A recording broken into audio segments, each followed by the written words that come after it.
Picture चालू करो बे। Debate तो देखिए बीजेपी कांग्रेस की। चलिए एक काम करते हैं विनोद जी, तो आप इस पर बोलिए क्योंकि आशुतोष विनोद विदेश नीति पर बोल लिए। क्या वजह है कि कांग्रेस पार्टी ही इकलौती पार्टी देश में विपक्ष की लग रही है जो ऑपरेशन सिंदूर पर इतनी आक्रामक है, और बहुत सारी पार्टियां इतने सारे सवाल क्यों नहीं उठा रही है विनोद जी? देखिए कांग्रेस के बस 10 सेकंड आपको, सॉरी 10 सेकंड्स अभी पता चलेगा। ऑपरेशन सिंदूर पर आक्रामक नहीं है। देखिए हम सरकार से सवाल पूछ रहे हैं और सरकार को कटघरे में खड़ा कर रहे हैं। हाँ, ऑपरेशन सिंदूर से जुड़े सवाल कांग्रेस पार्टी ज्यादा पूछ रही है। सिंदूर से नहीं, वीक डिप्लोमेसी पर सवाल पूछ ओके विनोद जी, फर्क है। बात तो सही है। देखिए कांग्रेस के स्टेक्स जो है दूसरी रीजनल पार्टियों से ज्यादा है, नेशनल पार्टी है वो, और केंद्र में या तो कांग्रेस की सरकार रही है या बीजेपी की सरकार है। पिछले वर्षों में मोरारजी जी को आप मानते बीजेपी के नहीं थे, गैर बीजेपी के थे, वीपी सिंह, लेकिन मेजर पार्टियां यही दो हैं, बीजेपी और कांग्रेस। और आज की तारीख में अगर कभी बीजेपी को कोई रिप्लेस करेगी पार्टी यूनियन गवर्नमेंट में तो कांग्रेस करेगी। इसीलिए कांग्रेस सबसे ज्यादा सवाल पूछ रही है, क्योंकि भाई ममता बनर्जी को बंगाल की सरकार सत्ता चाहिए, स्टालिन को तमिलनाडु की सरकार चाहिए, इस तरह जो रीजनल लीडर्स हैं उनको।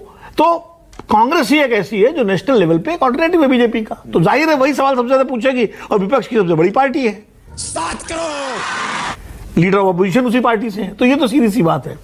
देखिए अभी एक बात सबने कही, जैसे बड़ी बात कही गई कि चूंकि डिप्लोमेसी के महारथी हैं वोरा साहब, हम सब लोग इनको सुनते रहते हैं, सीखते हैं, और उस दौर से हैं जब अभी उन्होंने जो राष्ट्र उद्घाटन किया कि 1991 और 94 के समझौते में ये भी शामिल थे, तो थोड़ा वोरा साहब आप भी सावधान रहिएगा। निशिकांत दुबे जो है, क्योंकि नरसिम्हा राव चंद्रशेखर तो है नहीं, आप ही बचे हुए हैं इस समय।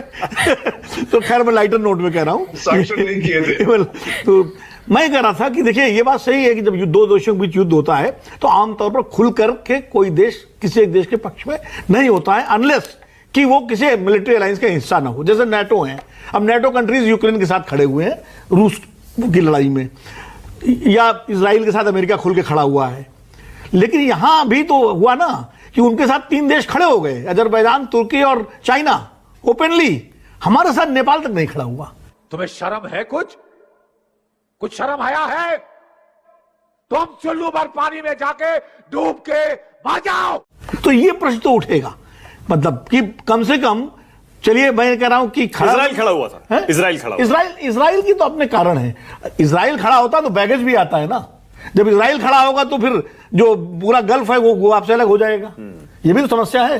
अफगानिस्तान का समर्थन ले रहे हैं तो बाकी देश जो डेमोक्रेटिक कंट्रीज है उनको हिचकिचाहट होगी। ये बहुत सारे थोड़ी बहुत डिप्लोमेसी मुझे आती तो नहीं है, लेकिन तो एज ए स्टूडेंट के नाते मैं भी थोड़ा बहुत इंटरनेशनल स्टडीज में पढ़ा हूं, तो जो जानकारी है। हाँ। ये बैगेज तो है ना। हाँ।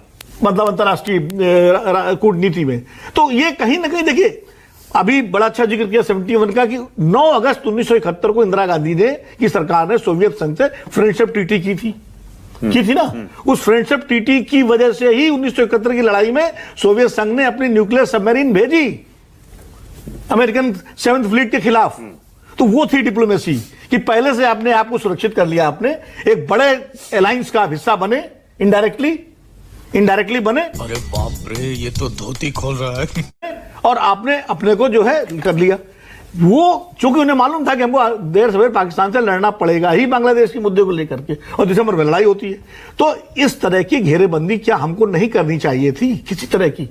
मैं मतलब क्या करना चाहिए क्या नहीं करना चाहिए जयशंकर जी बेहतर जानते हैं या भारत सरकार बेहतर जानती होगी, लेकिन एक प्रश्न उठ सकता है, ये सवाल उठ सकता है कि अगर जब एक सवाल, दूसरा सवाल ये है जिसका मैं जरूर तुहिन सिन्हा जी से जवाब चाहूंगा एक भारतीय नागरिक के नाते, कि जब हमने पाकिस्तान को घुटनों पर ला दिया, और सही ला दिया, इसमें कोई शक नहीं, मैं भी मानता हूं हमारी सेना ने पाकिस्तान को घुटनों पर ला दिया।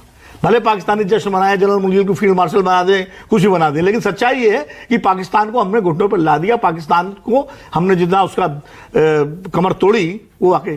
तो क्या हम युद्ध विराम से पहले, अगर मान लीजिए छोड़ दिए ट्रंप थे कि नहीं थे, पाकिस्तान ने ही भारत से गिड़गिड़ा के कहा कि रोक दीजिए लड़ाई, तो हम कह नहीं सकते थे कि हाफिज सईद हमको दे दीजिए, वो मसूद अजहर हमको दे दीजिए, दाऊद इब्राहिम हमको दे दीजिए, और कम से कम हमारा कुलभूषण जाधव तो हमको दे दीजिए, ये तो कह सकते थे ना।